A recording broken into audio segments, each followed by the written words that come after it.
Stop using the wrong engine oil for your European car. So many people think one size fits all, but that could be a costly mistake. Let's look at this oil here. You can see it has certifications from ACA and API.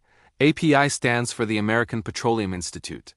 ACEA sets the standards for Europe, and they go much further with specific tests to solve specific problems. By its own admission, the API often uses the lowest common denominator as a guideline.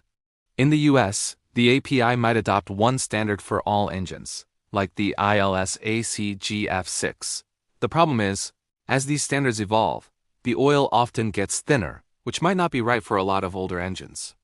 It's just not the same for every car. European standards, on the other hand, are much more specific. They break it down for different countries and different engine types: gasoline, diesel, turbocharged, you name it. There's a different standard for a reason. If you're someone who cares about protecting your vehicle with real facts instead of just marketing hype, hit that subscribe button right now.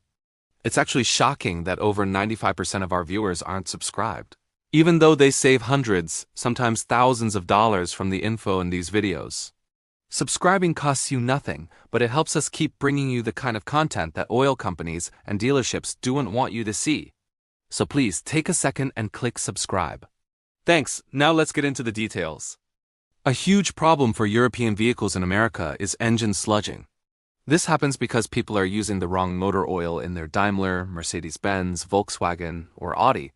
A lot of people think that if the viscosity is the same, like 5W30, then any 5W30 is fine. That is absolutely not true. Did you know that many European car manuals actually tell you to use a different oil viscosity depending on the season? That's right. Not to mention, each manufacturer has its own unique specification. Just because an oil is good for a gasoline engine doesn't mean it is right for a diesel engine. Using the wrong one is a big mistake. Let's talk about ILSAC for a moment, the International Lubricants Standardization and Approval Committee.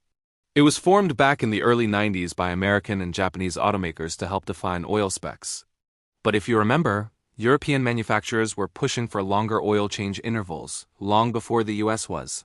Why? It was mandated to reduce waste and lower emissions. So their oils were engineered from the start to last longer and perform under different conditions. Now, there are good and bad points on both sides. Both American and European standards lead to great quality oils. The most important thing you need to remember is this: what was your car actually designed for?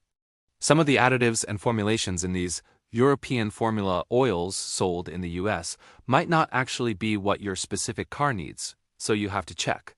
And just because a bottle says European formula doesn't mean it lasts the same as the next one on the shelf.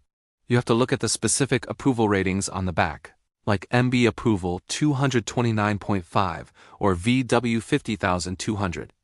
It's also worth noting the impact of diesel engines. Europe has a long history with diesel, which led to oils designed to handle things like NOx emissions and later, diesel particulate filters. That's a whole different world from most gasoline engines. A lot of money, research, and engineering goes into developing these specific motor oils.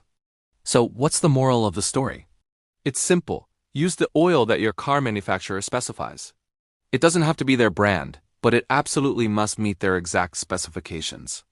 Look in your owner's manual, find that spec number, and match it. Your engine will thank you for it. Thanks for watching, and we'll see you in the next video.